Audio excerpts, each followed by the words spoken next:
जय यीशु सभी को।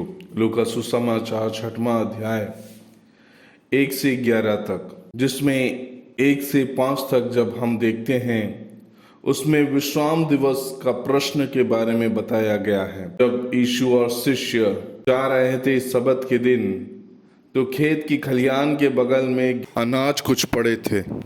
उन्होंने हाथ में उठाया, उसको रगड़ा और अनाज को खा लिया। तो कुछ फरीसियों ने कहा, तुम लोग ऐसा काम क्यों कर रहे हो जिसे विश्राम दिवस पर करना वर्जित है। यीशु ने उत्तर दिया, क्या तुमने नहीं पढ़ा कि जब दाऊद और उनके सदस्यों को भूख लगी थी तब दाऊद ने क्या किया था? वह परमेश्वर के भवन में गए और उनमें भेंट की रोटियां ली और उनको खाए। उसने अपने साथियों को भी दी, जिनका खाना आम लोगों के लिए वर्जित था। केवल पुरोहित ही भेंट की रोटियां खा सकते थे। यीशु ने उनसे कहा, मानव पुत्र विश्राम दिवस का स्वामी है। और उनको वो दिखाते हैं कि कुछ गलत नहीं है। मनुष्य के कल्याण के लिए अगर कुछ भी किया जाए सबत के दिन, वो गलत नहीं है।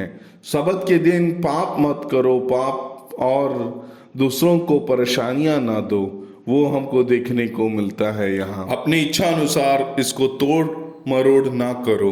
परमेश्वर के नजर में आप सही रहो तो सबत के दिन शुद्ध और अशुद्ध कुछ नहीं होता। बोला जाता है पुराने नियमों के अनुसार ये गलत था, लेकिन परमेश्वर के राज्य के अनुसार ये कभी गलत नहीं हो सकता। परमेश्वर इस पृथ्वी पर इसलिए आए थे ताकि कुछ गलत नियमें, कुछ कई रास्ते को पूरा फेर बदल करके नए नियम कानून इस धरती पर ला सके।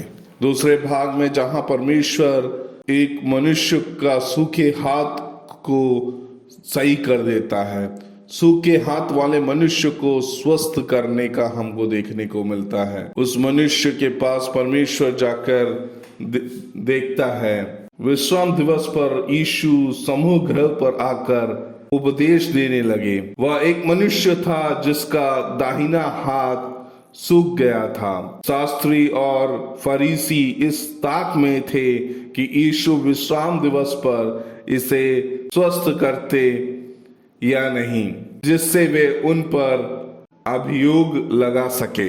यीशु ने उनके विचारों को जानते थे, इसलिए सूखे हाथ वाले मनुष्य से बोले, उठ, बीच में खड़ा हो।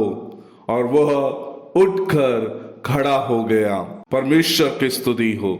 यहाँ हम एक और अद्भुत देखते हैं। परमेश्वर के पास जो गया, वो चंगाई के लिए जो मनुष्य आया, उसको उन्होंने सिर्फ बोला, उठ, खड़े हो, ना छुआ ना कुछ बोला। उसके बावजूद उन्होंने पूछा कि क्या विश्राम दिवस पर भलाई करना उचित है अथवा बुराई करना, जीवन बचाना अथवा जीवन नष्ट करना। बहुत बड़े सवाल हमको देखने को मिलता है। परमेश्वर उन पुरोहितों से पूछता है। फिर उन्होंने चारों ओर सब पर दृष्टि डाली और उस मनुष्य से कहा, अपना हाथ बढ़ा। उसने ऐसा ही किया और उसका हाथ ठीक हो गया। इस पर शास्त्री और फरीसी क्रोध से पागल हो गए और आपस में विचार करने लगे कि यीशु का क्या करें। हम हमेशा परमेश्वर की नजर में सही करते हैं तो हमको परेशानियां हमारे जीवन में आती हैं। कल क्या होगा हमें सोचने पे मजबूर हो जाते हैं। कभी हम अकेले पड़ जाते हैं।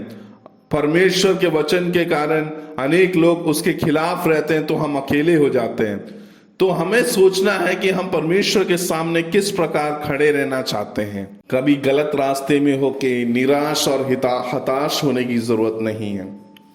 परमेश्वर के रास्ते में चलने वाले कभी अकेलापन महसूस नहीं करेगा। परमेश्वर के हाथ धामे हुए मनुष्य को कभी जीवन में परेशानियां नहीं होगी।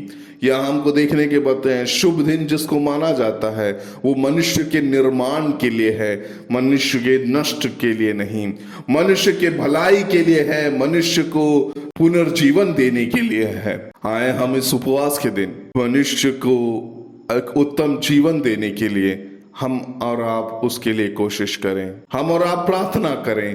रोगों से ग्रस्त को चंगाई हो, वेदना में ग्रस्त को शांति मिले, निराश और हताश को सुख सुविधाएं मिले, आगे बढ़ने का रास्ता मिले। परमेश्वर इस सब के लिए हम सबको अनुग्रहित करे। आमीन।